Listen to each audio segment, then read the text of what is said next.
Assalamualaikum warahmatullahi wabarakatuh. Selamat pagi.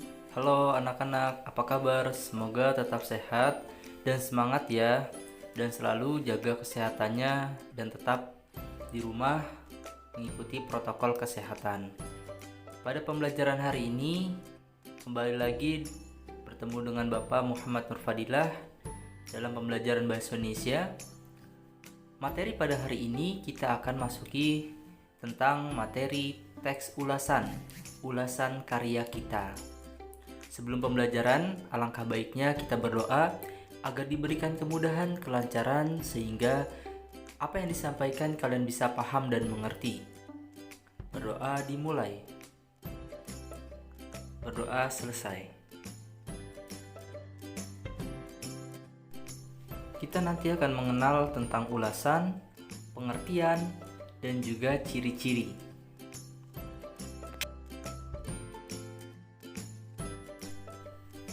Pengertian dari ulasan biasanya juga disebut dengan resensi ataupun review. Ulasan merupakan penilaian kelebihan ataupun kekurangan terhadap suatu karya, baik fiksi, yaitu contohnya puisi, prosa, drama, lagu, film, dan sebagainya, dan juga non-fiksi. Contoh penilaian kelebihan dari suatu karya.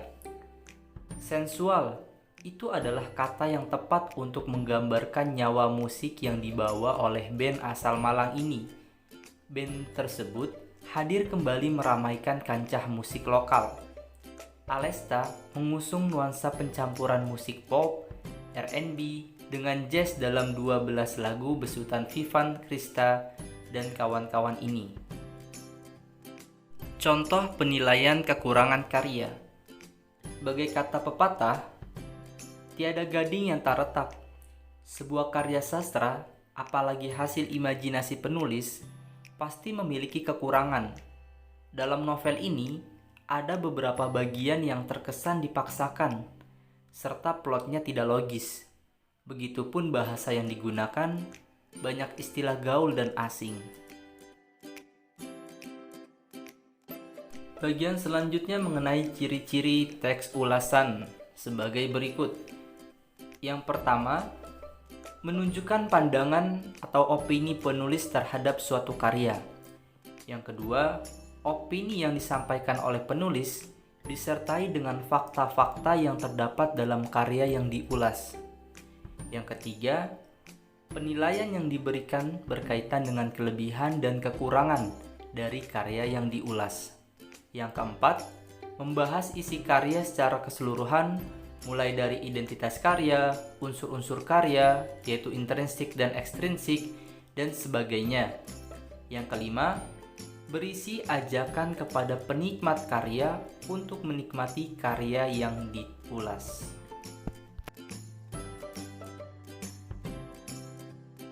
Unsur-unsur intrinsik. Unsur intrinsik adalah unsur pembentuk karya dari dalam. Dalam teks ulasan, suatu karya biasanya dinilai dari unsur-unsur intrinsik yang ada di dalam karya tersebut. Walaupun dalam penerapannya, tidak semua unsur-unsur intrinsik terdapat dalam suatu karya. Misalnya, dalam ulasan lagu dan buku non-fiksi, unsur-unsur intrinsik terdapat dalam karya, di antaranya 1. Tema, ide pokok atau inti cerita. Yang kedua, tokoh, pemeran dalam cerita, terdiri atas tokoh protagonis, antagonis, tritagonis, dan figuran. Yang ketiga, penokohan, sifat atau karakter atau watak yang dimiliki oleh tokoh. Yang keempat, latar, yaitu terdiri dari tempat, waktu, suasana dalam cerita. Yang kelima, alur. Jalannya cerita bisa berupa alur maju, alur mundur, atau alur campuran. Yang keenam, sudut pandang, yaitu gaya pengarang dalam bercerita. Bisa berupa sudut pandang orang pertama, aku atau saya. Dan sudut pandang orang ketiga yaitu nama tokoh. Yang ketujuh, amanat. Pesan yang disampaikan oleh pengarang bisa berupa amanat tersurat dan amanat tersirat.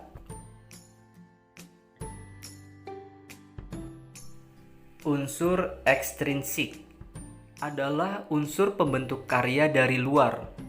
Dalam teks ulasan, suatu karya biasanya dinilai dari unsur-unsur intrinsik yang ada di luar karya tersebut. Walaupun berada di luar karya, namun unsur ekstrinsik masih berkaitan dengan karya yang diulas. Unsur-unsur ekstrinsik yang terdapat dalam karya diantaranya: 1. Latar belakang, pengarang atau profil atau identitas dari pengarang. Yang kedua, nilai-nilai karya. Nilai-nilai karya bisa meliputi nilai agama, sosial, moral, politik, ekonomi, adat istiadat, dan sebagainya. Yang ketiga, penggunaan bahasa. Yang keempat, desain, yaitu desain cover, tata letak, warna, gambar, dan sebagainya. Bagian selanjutnya mengenai struktur dan kebahasaan. Struktur ulasan. Yang pertama, identitas. Identitas adalah bagian yang memuat keterangan mengenai karya yang diulas. Identitas dapat meliputi judul, pengarang, penerbit, tahun terbit, tebal, cetakan, dan sebagainya. Contoh identitas. Judul, The number you are trying to raise is not reachable. Pengarang, Adara Kirana. Penerbit, PT Bukune Kreatif Cipta, tahun terbit 2017. Tempat terbit Jakarta, cetakan kedua, tebal 298 halaman. Struktur yang kedua yaitu orientasi. Orientasi adalah bagian yang menjelaskan sekilas tentang karya, baik dari segi latar belakang pengarang maupun latar belakang karya. Misalnya, penghargaan yang pernah diraih dan sebagainya. Contoh orientasi. Adara Kirana lahir tanggal 6 Oktober beberapa tahun silam dengan nama Adara, tapi lebih senang dipanggil An di dunia maya. Suka baca dan nonton untuk mengisi waktu luang. Bisa ketawa karena hal-hal receh yang nggak jelas, tapi bisa serius juga kayak Hermine Granger. Struktur yang ketiga yaitu sinopsis. Sinopsis adalah bagian yang berisi gambaran sekilas tentang isi karya. Sinopsis karya bertujuan agar orang merasa penasaran dengan suatu karya, khususnya karya yang sedang diulas. Contoh sinopsis. Novel The Number You Are Trying to Raise Is Not Reachable berkisah tentang Aira, seorang gadis jenius yang bersekolah secara homeschooling. Ia mendapatkan tantangan ketika Kak Zahra, guru homeschoolingnya, memberitahu bahwa ada lomba cerdas cermat matematika berhadiah buku yang diincarnya, The 13 Books of Essential Elements. Dalam masa orientasi sekolah, Aira berkenalan dengan Kalila, Rio, dan Arka. Karena tidak ingin dianggap aneh, Aira menyembunyikan kepintarannya dan berusaha berlaku sewajarnya anak SMA. Semenjak Rio membantunya mempelajari bahasa gaul dan telepon salah sambung ke Arka, Aira menjadi dekat dengan mereka. Bagaimana kelanjutan kisahnya? Apakah Aira selamanya tetap berbohong tentang kejeniusannya itu? Bagaimana kisah cinta Aira sendiri? Struktur yang keempat, analisis. Analisis adalah pemaparan tentang unsur-unsur intrinsik maupun unsur-unsur ekstrinsik dalam karya. Dalam bagian ini, hanya menyebutkan saja unsur-unsur tersebut. Contoh analisis. Novel ini bertema remaja. Pemilihan warna sampulnya tidak mainstream, dan gambar ilustrasi telepon juga lucu. Bagian dalam novel pun terlihat minimalis. Dari segi penokohan, karakter Aira benar-benar konsisten dari awal hingga akhir, Bagai kata pepatah, tiada gading yang tak retak. Sebuah karya sastra, apalagi hasil imajinasi penulis, pasti memiliki kekurangan. Ada beberapa bagian yang terkesan dipaksakan serta plotnya yang tidak logis. Begitupun bahasa yang digunakan, banyak istilah gaul dan asing. Struktur yang terakhir yaitu evaluasi. Evaluasi adalah pemaparan secara detail tentang unsur-unsur intrinsik maupun unsur-unsur ekstrinsik dalam karya yang dilihat dari kelebihan dan kekurangan karya tersebut. Contoh evaluasi. Novel ini secara visual cukup menarik perhatian. Dari judulnya yang unik, pemilihan warna sampul yang tidak mainstream, dan gambar ilustrasi telepon yang lucu bisa membuat orang penasaran dengan sekali lihat. Bagian dalam novel pun terlihat minimalis. Dari segi penokohan, karakter Aira benar-benar konsisten dari awal hingga akhir. Menurut saya, bohong itu nggak pernah menghancurkan selama tetap jadi kebohongan. Yang menghancurkan adalah kalau kejujuran mulai tampak di sela-sela kebohongan. Halaman 146. Aira memang agak kaku, tetapi perlahan-lahan dia mulai membuka diri. Dia lebih bisa memahami orang dan tidak bertindak egois. Dia menekankan kelebihannya agar orang lain juga bisa menerima dirinya dengan mudah. Walau konsekuensinya menjadi konflik utama buku ini.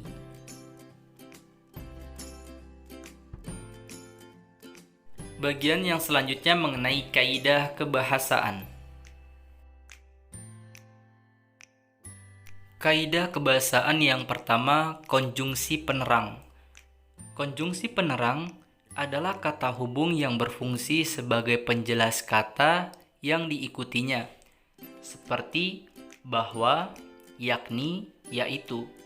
Contoh, Hasan merasa bahwa semua itu terjadi karena perbuatan Anwar. Yang kedua, novel ini banyak memberikan pelajaran pada pembacanya, antara lain bahwa kita harus pandai bergaul dengan orang lain. Kaidah yang berikutnya, konjungsi temporal.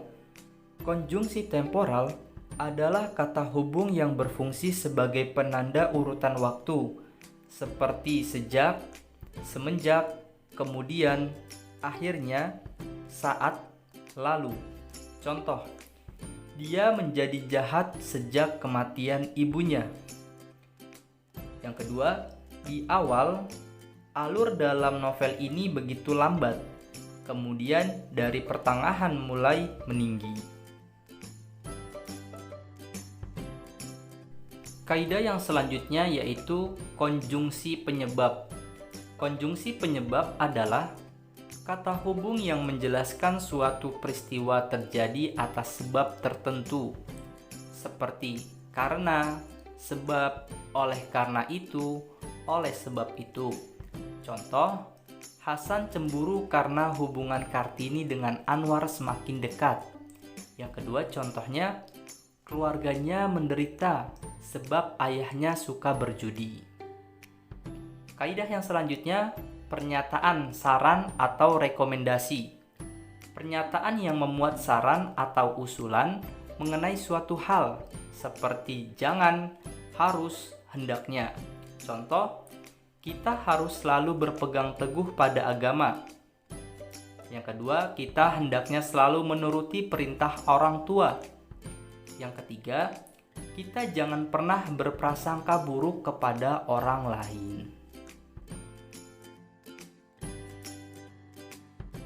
Bagian selanjutnya mengenai menyusun teks ulasan.